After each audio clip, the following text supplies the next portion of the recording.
So, welcome to this Trail Runners Association of Hong Kong discussion with hosts Janet Ng and myself, with two very special guests today, Cheung Yee and Flora Ching. So, welcome.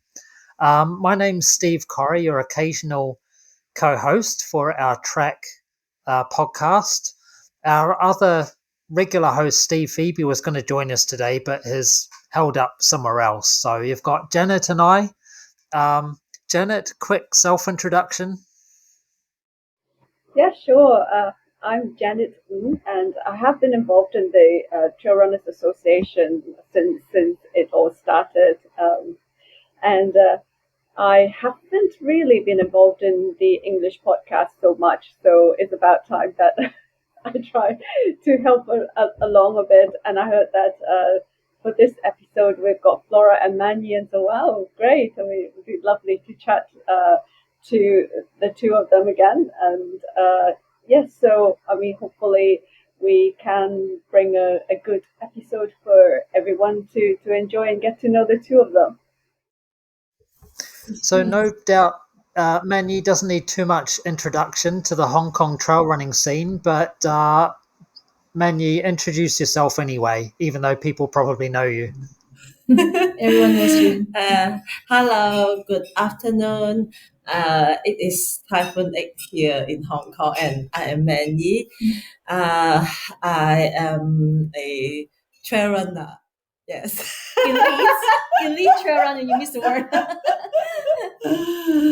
And yes, I'm happy to share some of my experience with all of you. Thank you very much, Manny. Indeed, an elite runner and a Hong Kong representative at the World Mountain and Trail Running Championships. I think you forgot to mention that. And also a very accomplished trail runner, Flora Ching. So I know you came second at the Hong Kong Trail Running Championships on one occasion and podiumed at Trans Jeju and a few other races as well, but also working at Joint Dynamics as a trainer. Flora, introduce yourself as well. Thank you. Sure. I'm Flora. I'm a trail runner and also a running coach at Joint Dynamics. And I've been running for more than 10 years. So I started as a road runner, like anyone else, like from 10K, half marathon to the marathon. And after a while, I thought, why don't I try trail running? So since then, I've been falling in love with trail running. And I've been doing longer and longer distance from, I think I first started with maybe 20 something K and then progressed to 50K, 100. And then, so yep, that's me. Great, thank you. So maybe a logical place to start is in terms of your running backgrounds, just when and how did you get started in the first place? Maybe Manyi. So actually, I started trail running around 2017, I guess. And at that time, I saw one of my friend who go to run in the trail running race, and I joined that practice. And around the same time, also some other friend asked me to run for some short race with them. And actually, I have been hiking for many years since young, but I never run. But sometimes my friend would run downhill, but we never run like running uphill or flat road. But when I start trail running, I started to learn from the others, and then I found that it is actually quite happy and interesting because I like hiking a lot. I think trail running is a sport that I can go to many places. I can hike along the countryside once in just a few hours for many kilometers and see a lot of things. And that I also found that I think I'm a bit talent in this sport. So Too humble. A bit. so I started to join more and more race and like many of and at that And I think before COVID, the few years before COVID, there's more and more people running and the trail running. There's more and more trail running competition, and it is a really exciting sport and many adventure for me to explore. So I think I still have a lot to learn and had a lot of different races yet to join. Mm. So, Manny, when did you realize you were quite talented at this? Did you realize very quickly, or at a certain point after you started trail running, you realized you were quite good? I think I realized that after I run a 30 kilometers race, it is my second race. Because for me, I'm not very good at short race. I cannot run very fast. But when the race become longer and longer, I find that I'm more better at endurance. That means I can run slowly, but I can keep running for very long. And so it is never a problem for me to run long, but I think it's a challenge for me to try to keep my endurance but increase my speed. And as I found that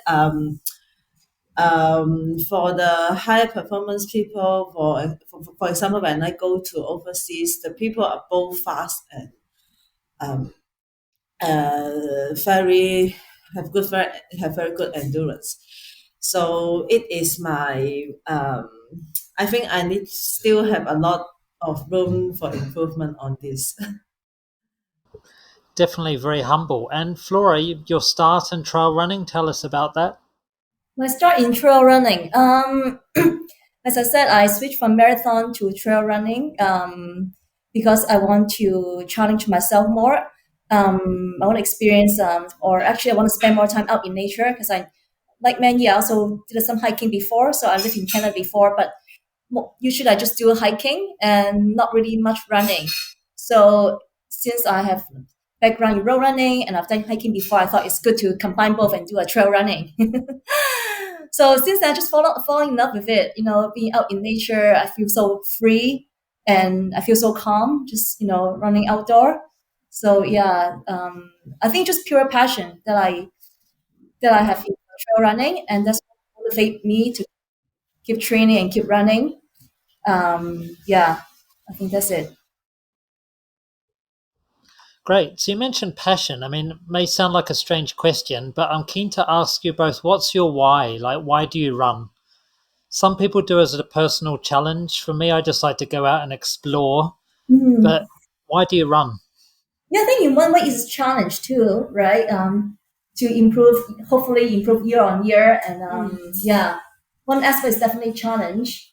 Another aspect is just it just makes me happy. Like just even when I go out to do easy run, it's not challenging, but in a way it just calms me. It just relaxes me.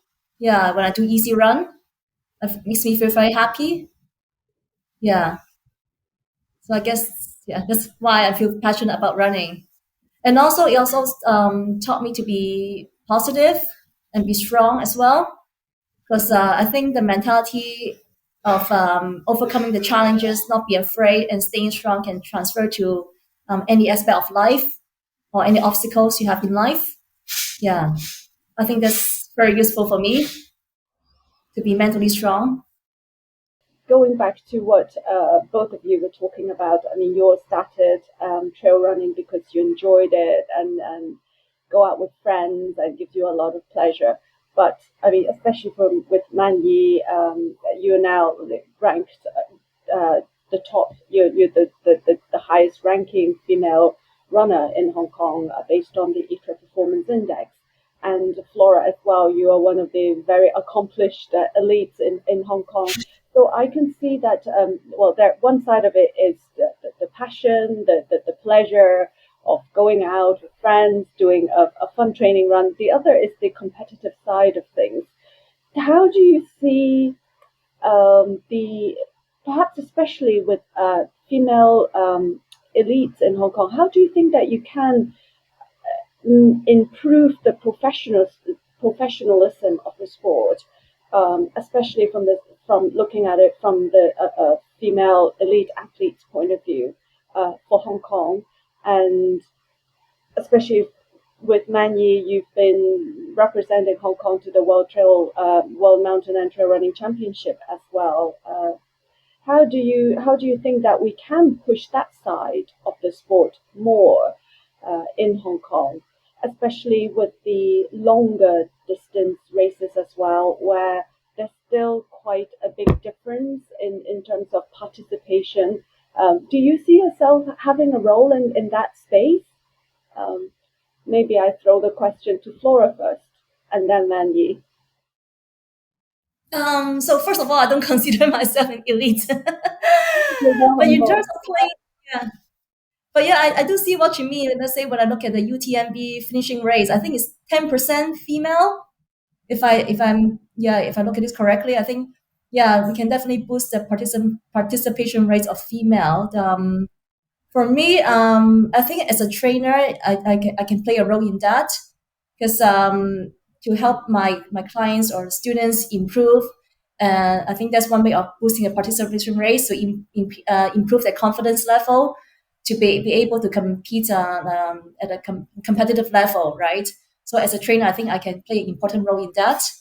Yeah, to improve their fitness, to share my experience in terms of like training plans, as in nutrition, race strategy, the lots of things I can share from my past experience.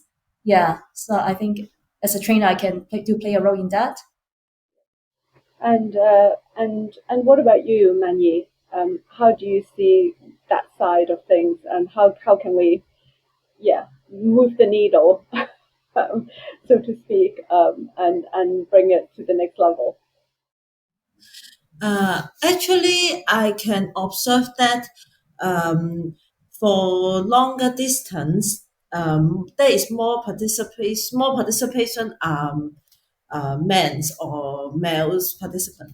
But actually, for those female participants, actually the results are not bad.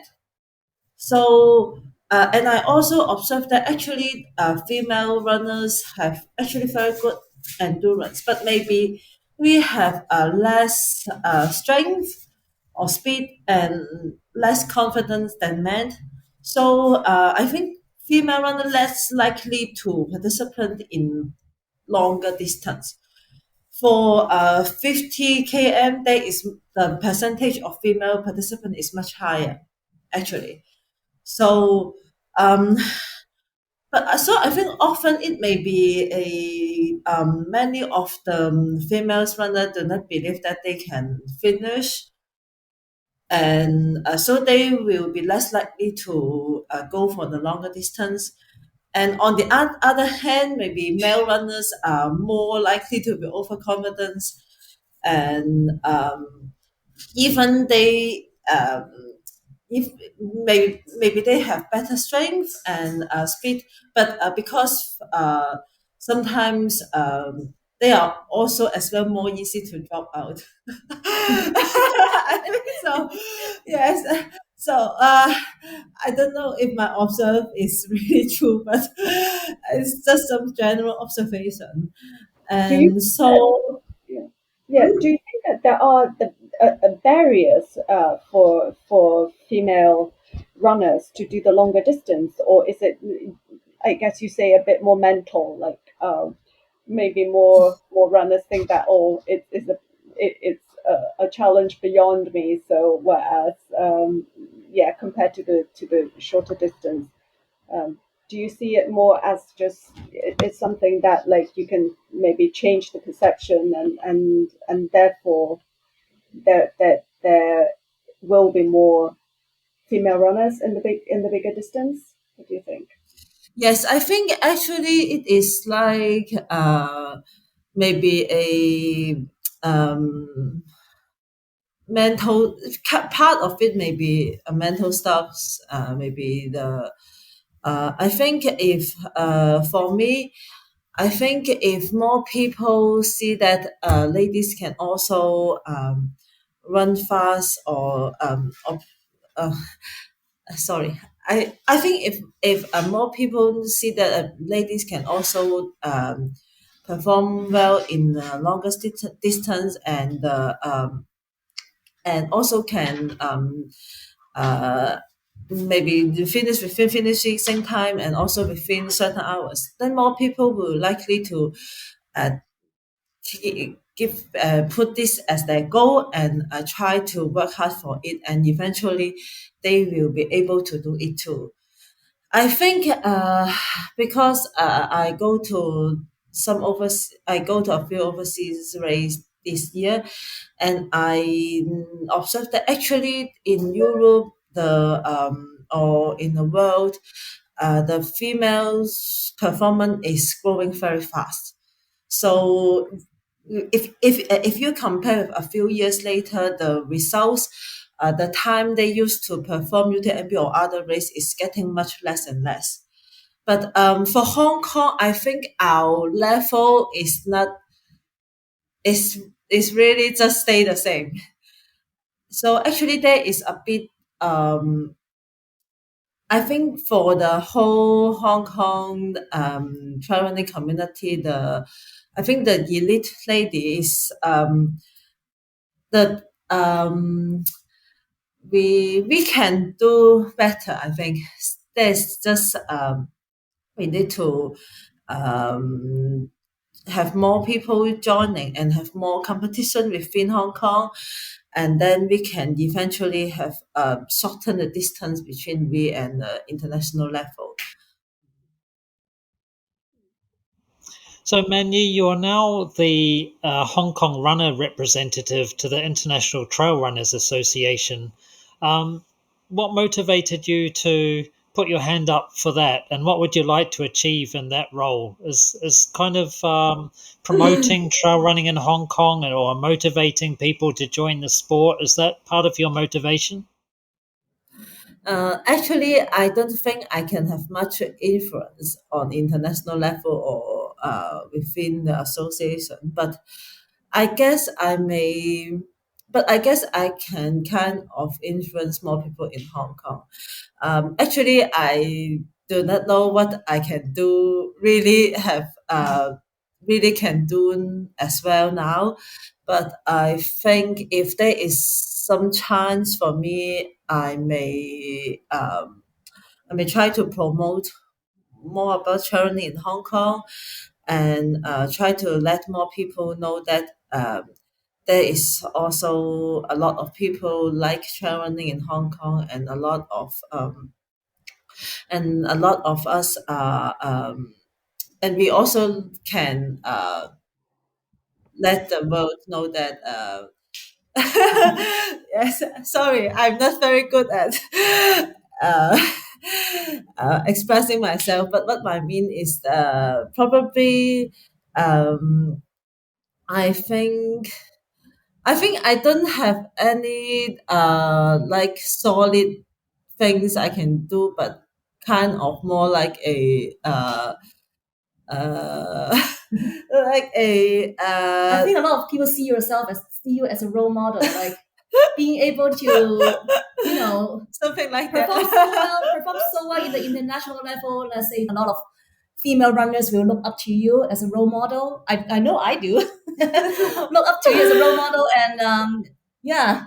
Yeah, But I I think know you're more people. underestimating yourself, Manu. Like You your influence and you being a friendly, happy, smiley ambassador for the exactly sport. Yeah, everybody, yeah, really loves looking at you performing, whether it's on the international stage or in Hong Kong. I mean, both of you actually. I mean, you guys are inspirations to the local running community. I mean, looking at what you've achieved, and also I think your perseverance as well. I mean, looking at your the results, and both of you getting stronger and stronger and better in all you do. And with Flora, you're like teaching others and coaching others. I mean, that's.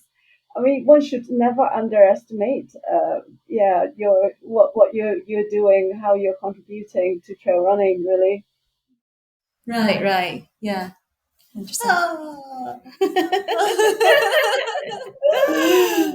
Yeah, I still remember the first time I met Manny with Cheung, right? Yes, With Wang yes, Ho Cheung, Wang Ho Cheung said to me he wants to introduce a female trail runner to me. Back then it was 2018, something around there. yes. When I first time I trained with them at Cora Bay, right? I saw Manny jogging very easily uphill. I was like, whoa, who is this runner?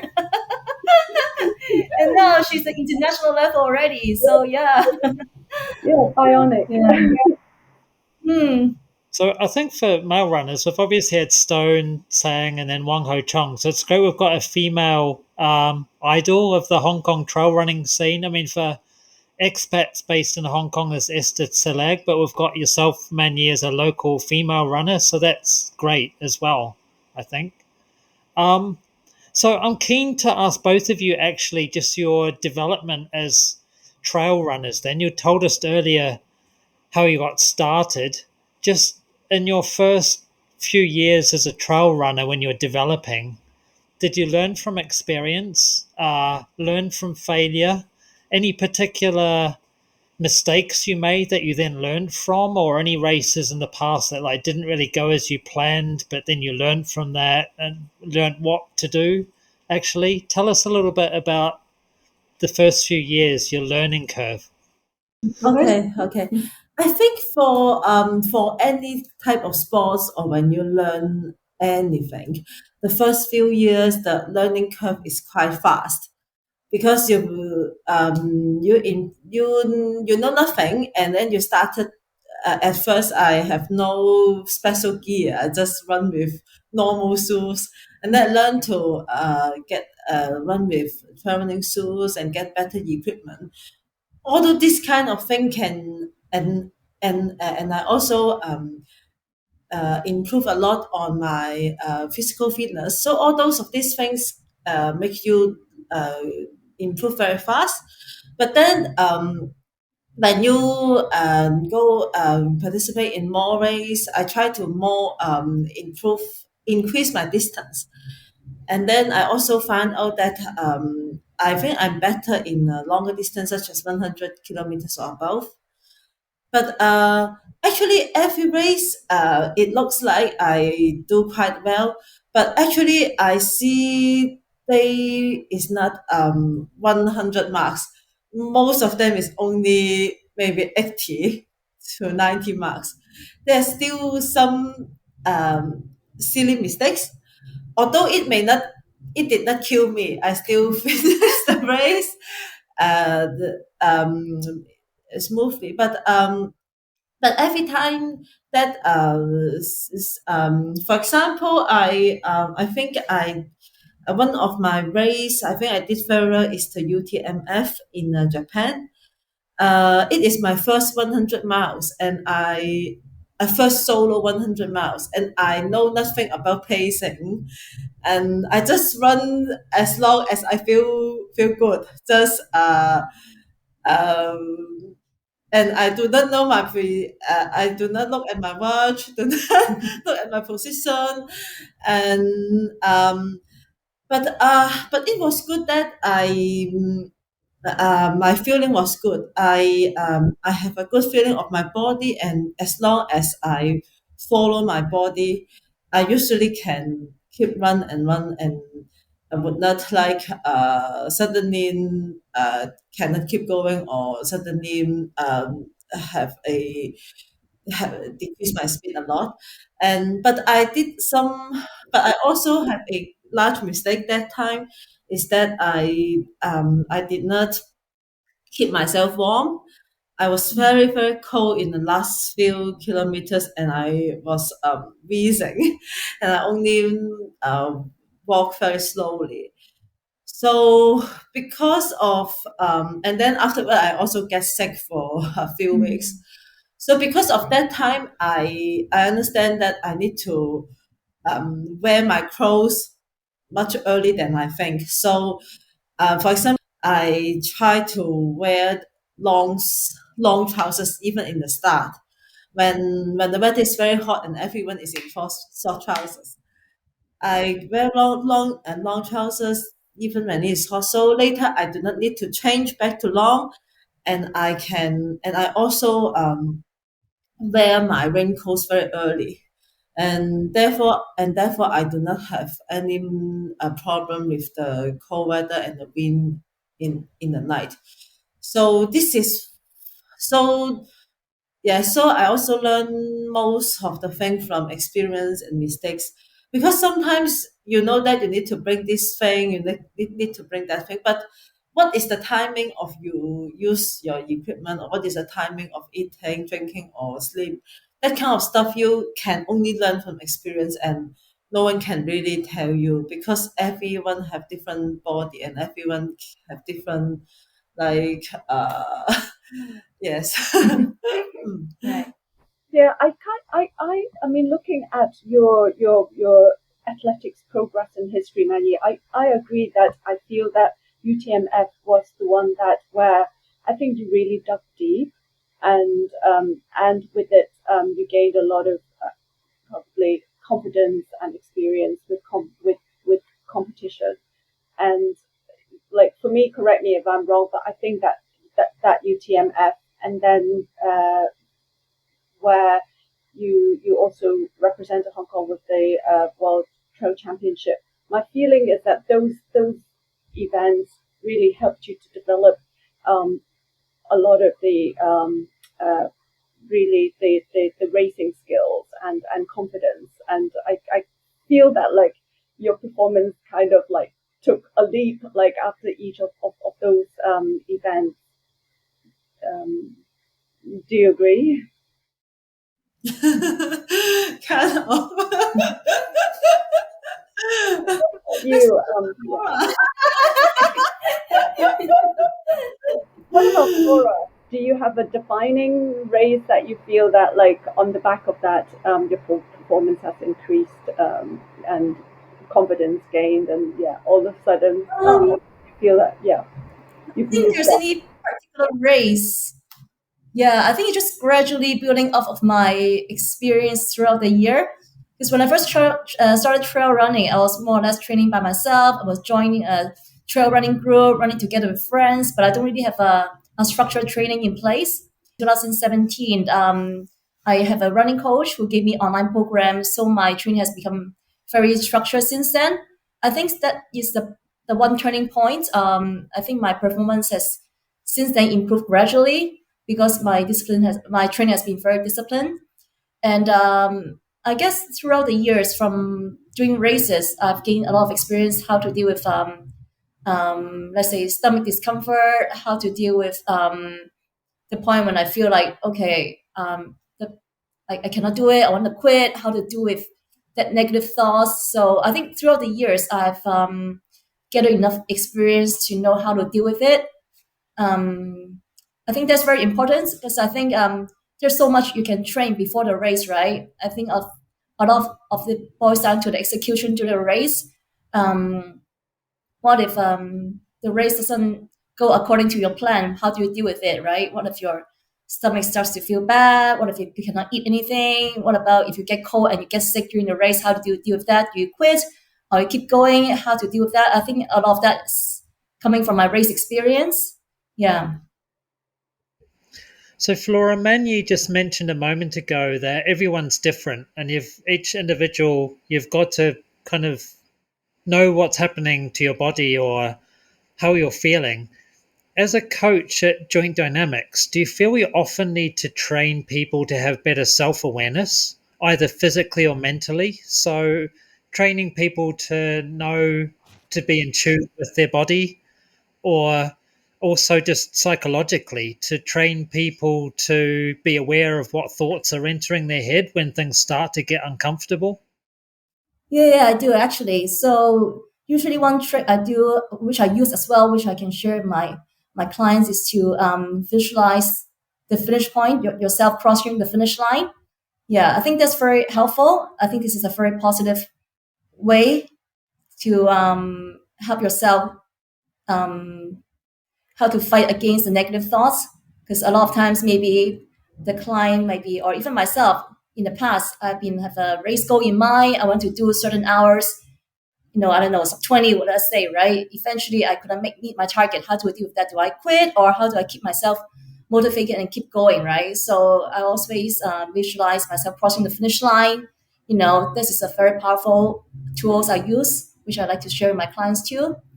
And in the case of let's say gear, right? I also share the same experience as Manny.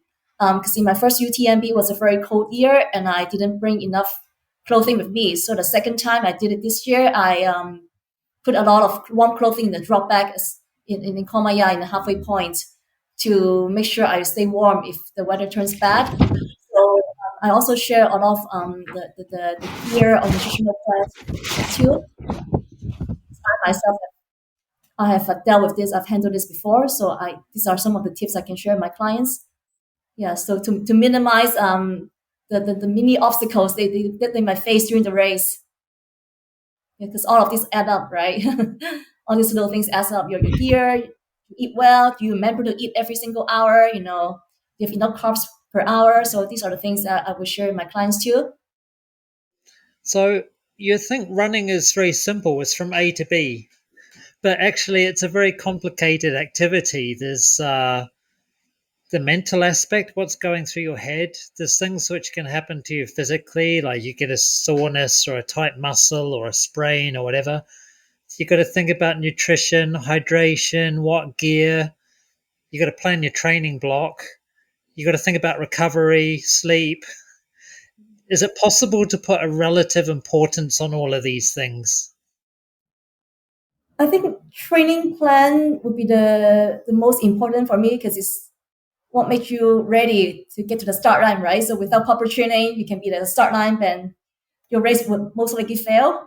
Or unless you are very strong already, then there's a chance of you finishing. But there's it will affect your performance, affects whether you can meet your target goals, right? So I think training plans would be the most important to me, I would say.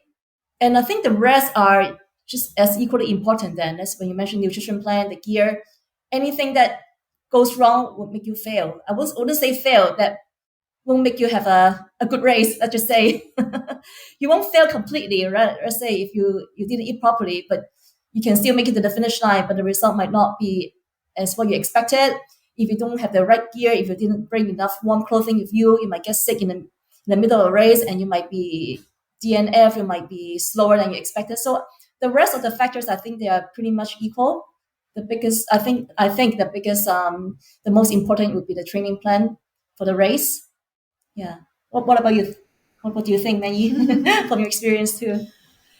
I actually think for shorter distance, it is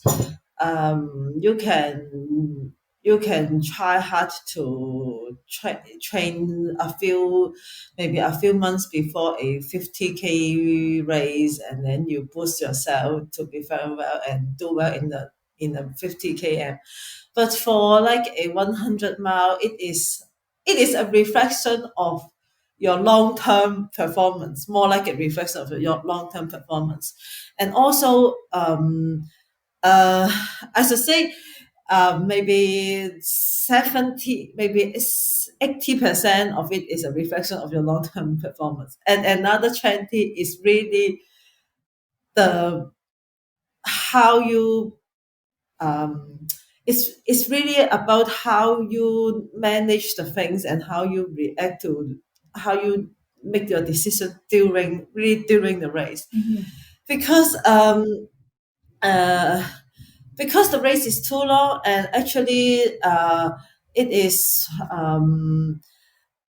there is many things, as far as there's many things add up, and also whether you choose to run faster now or run slower later, or some other strategy stuff, and also the weather change. All this, if you manage the it is like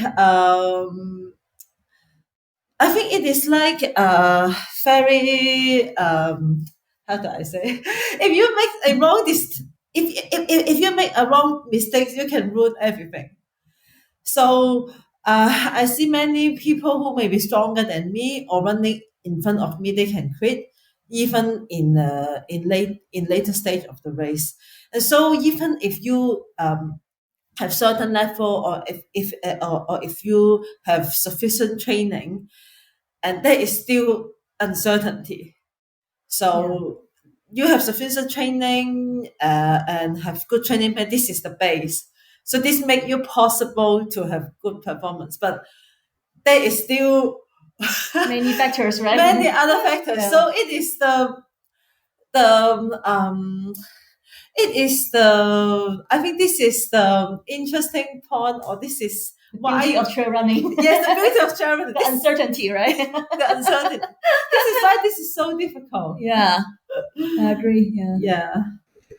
So, as a midfield runner, I sometimes look at the elites and I think you're superhuman. Like, how is that possible? But actually, you still have your ups and downs in races. You still feel fatigue. But the difference seems to be you can be comfortable with discomfort. Like, Mm. when you have your down or your fatigue, you can keep going. So, what actually happens in your head when issues arise and when you feel fatigued or uncomfortable? Do you have certain messages you tell yourself to keep yourself going? Um, for me, if I'm tired and fatigued, because I guess I will tell myself that once I overcome these things, will be better. So if I go slower now and take my time, don't rush it, and then if I go uphill slower to um, to regain my pace, later on I will be able to come back stronger again. So yeah, and I guess your point about being comfortable with the uncomfortable also come with experience. Mm. If I've dealt with stomach discomfort before, if I've dealt with, let's say, sleepiness before, if I've dealt with all these issues before already, then I have confidence that I can overcome it, that I won't be defeated because of this issue. I may be slower, but that doesn't mean I'll be, of course, I'll be emotionally affected, but if because of the experience in the past, I won't be affected compared to maybe someone else, Mm. you know. And I guess don't focus too much on the result. I may not be able to meet my target goal, my race time. Still, I want to be able to do the best I can. So mentally, I'm still strong, I'm still positive. So I think that's very important. You need to focus on the process, how you overcome it, and how this experience will make you a stronger person in your next or in your future races.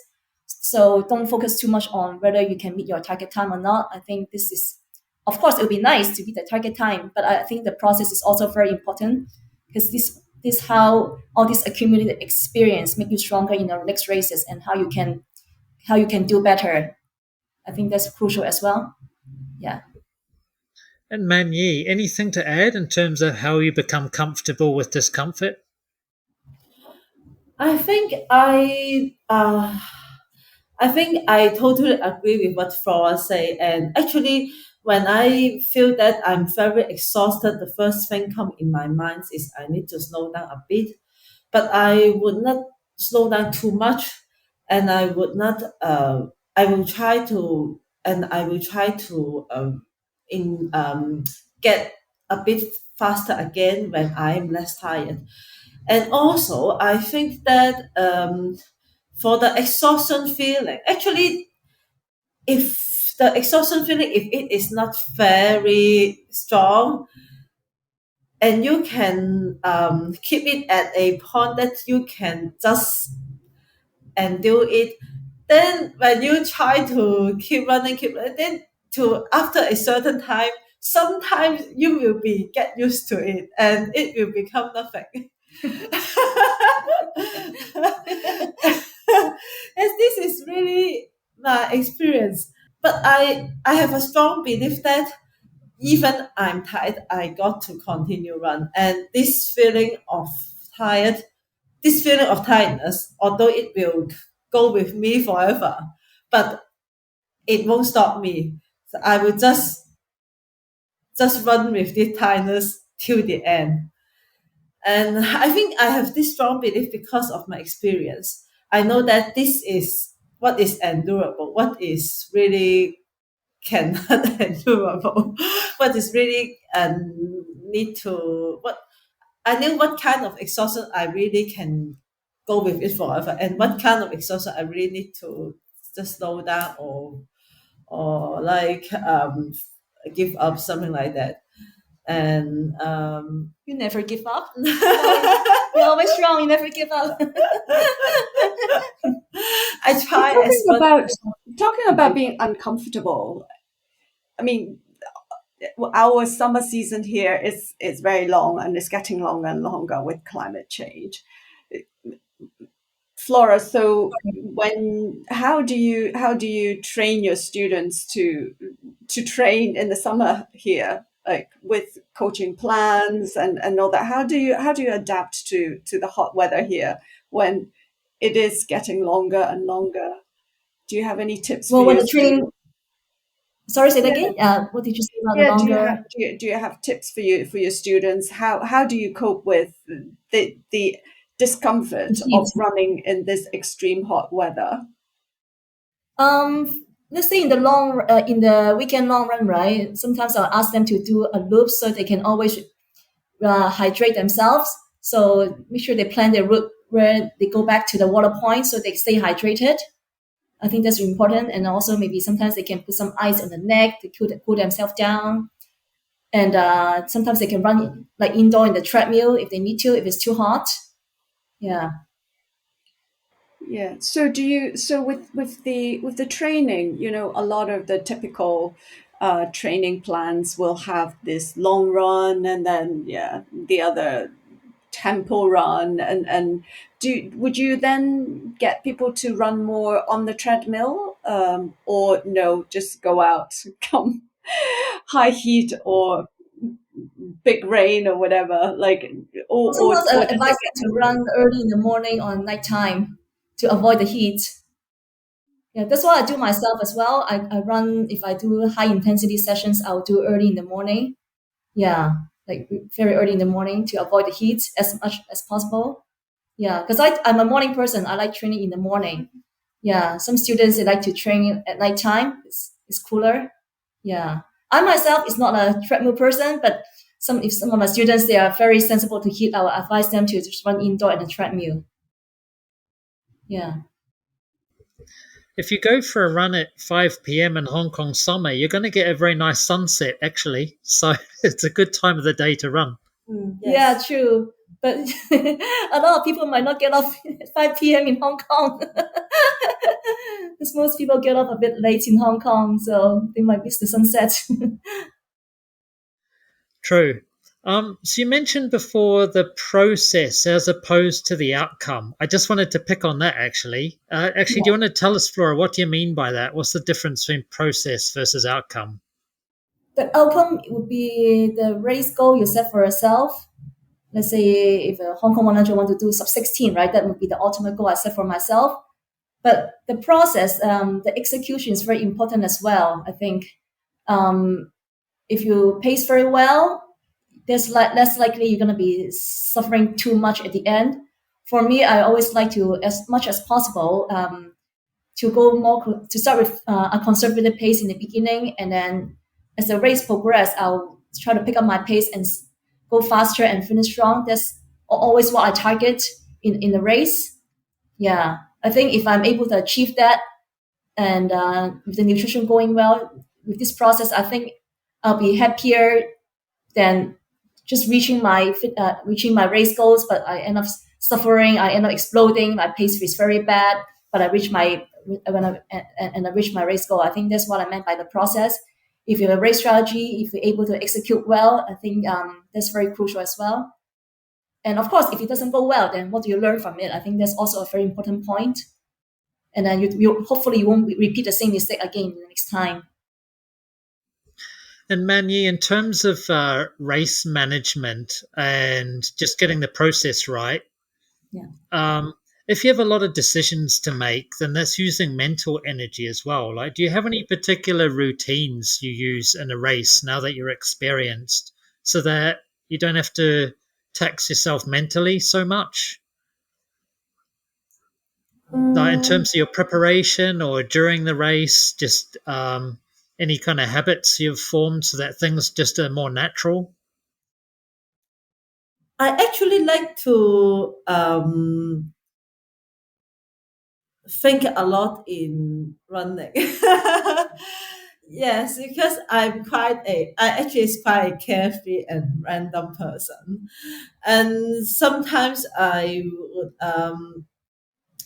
would maybe every race I would have different habit of but for me if I really for important race I would really look at the course and really study other people timetable and have an estimation of how long should I go in such in which section, but it is only a approximate. I would not like write down the time and look at it all the time. No, I would just have it in my mind, and I would also like to.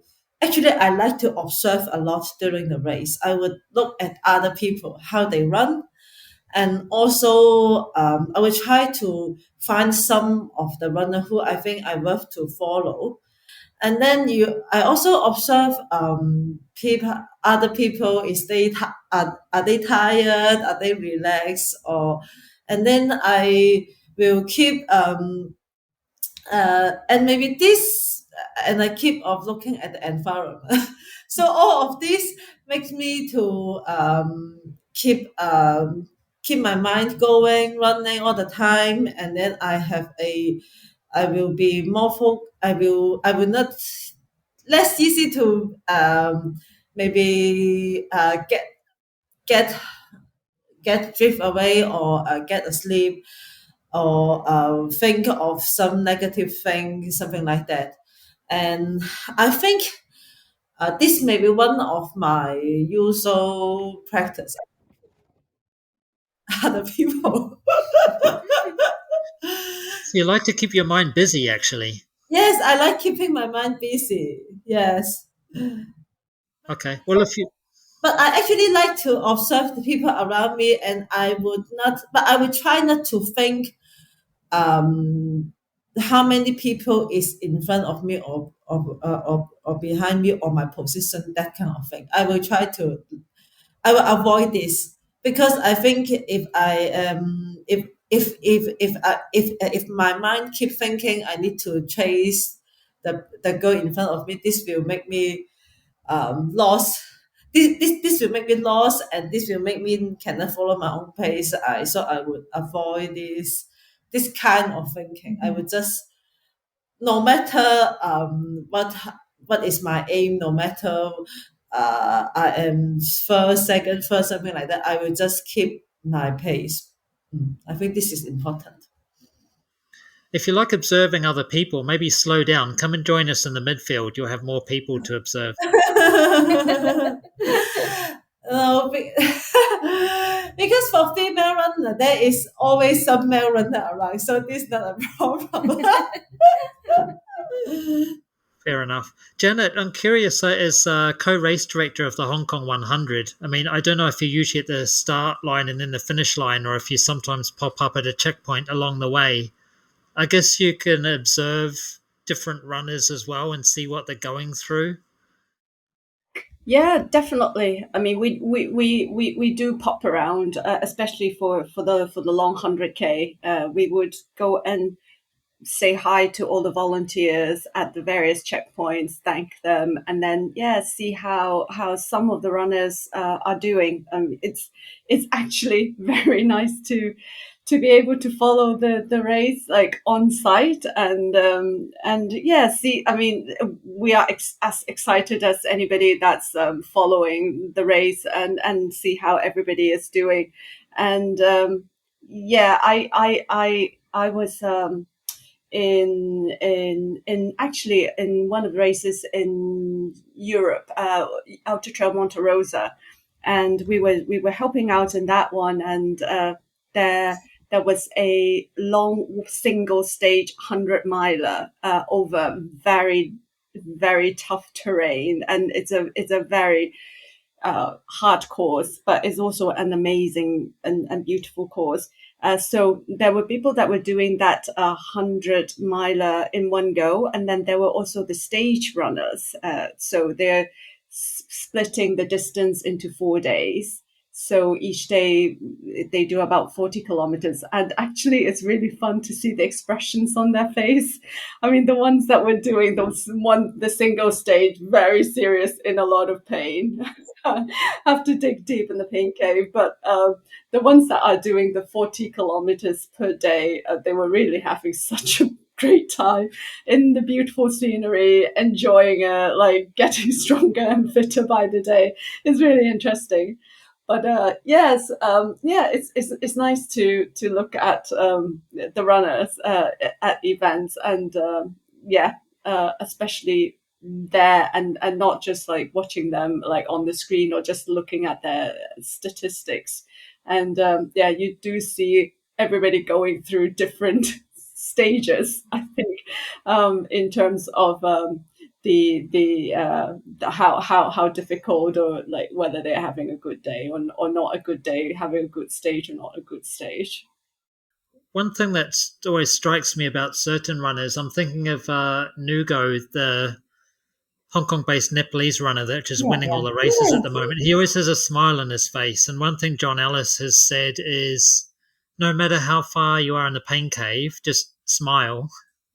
It helps. I don't know, Manyi or Flora, if you would kind of agree with that as well. I did try, yeah. When things get tough, I try to smile. When the uphill was like, smile, be positive. I did try. Yeah. I actually saw Manyi at, I don't know whether Manyi you remembered. I was at, I think it was the maybe 35K checkpoint of the World Mountain and Trail Running Championship in Chiang Mai last year, and I saw Manyi coming through, and it was the first time I thought, oh, she looks very serious, because like I normally see her happy, smiley, but yeah, that was one of the like, yeah, she's taking it seriously, and yes, it was quite a different expression. But I mean, Steve, I agree. Like Nugo, you often see photos of him afterwards, and they're all very smiley. I also find it really interesting to see runners that can actually pose for the photographers, like with a big jump, or I don't know how they do it. I um, cannot do it. Yeah, usually when I race, I'm very focused as well, so I can really just jump up and then, yeah, yeah, conserve all the energy. Huh? yeah, exactly. So, Janet, since you mentioned the World Mountain and Trail Running Championships, I have to ask you, Manyi, representing Hong Kong, what does that mean to you? Mm, I think there is I think it's a great responsibility. It's like because I think the Hong Kong AAA, they just choose two little people to represent Hong Kong. Mm. There's only just very few of us, and it looked like we must try to really perform well to show that we are capable and we are not bad, and so that this year maybe they can send more people out, and and as there is not many runners, so I really cannot let myself fail. So I think there is a little bit more pressure. So that time when I saw Janet, I cannot smile very happily. At least I need to look like very serious. And of course, I'm really serious, but I also enjoy the race as well. But it is not it is not the same because in that race the runners are very fast, and you need to be competitive, and you have another kind of happy is that you get to race with them, uh, and this is also something which is very a very valuable experience, and not only enjoy the race but enjoy in a race that is of high level. Great. Yes. Well, in terms of great experiences, what does the future hold for you? Any upcoming A races you're aiming for or future goals? Mm, I think next year I would not run for so many competitions at the moment because I think next year I need to take some rest first and then try to like have proper training. Because sometimes when you have too much race, you can't train properly. And probably I maybe join some race that is more for fun or more for maybe team with other people just for fun and experience more. Flora, what about you? Future goals as a runner? Plans? Um, but in terms of next year, yeah, nothing big. I mean, I'll probably wait for another year. Have you considered four trails at all? Is it something you would ever envisage? Me. Yeah. Well, never say never, but I guess Portrait is very fun. not at this moment.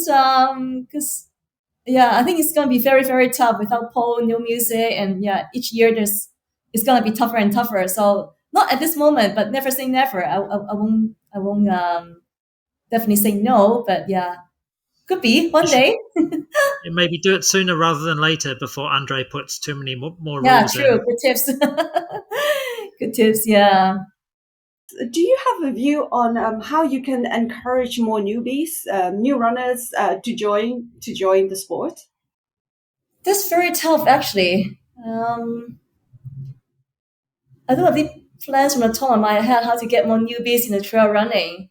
I guess just naturally, some of the road runners they're sort of doing both now. They've been doing road running for quite some time. They want to try trail running. So I've seen this trend going on for quite some time. That some of the road runners are either switching completely to trail running or they might be doing both. So, but in terms of just completely newbies into trail running, I guess during COVID time, there's a lot more people that been doing hiking. I guess from there they might have been slowly trying out trail running. I don't know. Yeah, but I think during COVID time, a lot of people have started hiking. I think that's a good start. At least they're outdoor, out in nature, and yeah, trying things out. Yeah. Yeah, to me, I think that it will be quite important that we get to somehow find a way to encourage the younger generation to join the sport. Really, because I think we are all converts ourselves. I mean, we believe that the sport has given each one of us so much, and it is Mm-hmm. something that's really valuable to, especially as an antidote to our stressful lives in this city. Yeah, so I mean, to me, I think that this is something definitely worth thinking and developing. But as Flora say, it's one of these things that perhaps there's no easy solution. I guess yeah. To your point, I think there's a lot of running club that started with this youth team. Start training kids from when they are young. I guess this one way to get more people doing trail running when they grow up, or they've started doing trail running when they're a kid already, right? So I think there's a lot of kids that have been enrolled into these trail running classes with all this youth team. I think that's a good start too. Yes, I think the Peak Hunters is doing something like Yes, that. that's right. The Yeah, yeah. I think that's really couple, good, right? yeah, and They the start to couple develop this training. passion for trail running when they're young. So Yeah, yeah. I guess it's quite tough when as an adult, right? For you to develop a passion suddenly in trail running. I think it's good to start when you are young. Yeah. Agree. Flora, besides your own goals as a runner, of course, as a coach now at Joint Dynamics, what do you get out of helping other people? It just give me a lot of good satisfaction, a lot of great satisfaction to see the runners improve, to see them they reach their PB, their target time, or they have been able to run longer distance. That has given me a lot of satisfaction, as I said. Yeah. Thank Okay. you. Thanks so much for having us.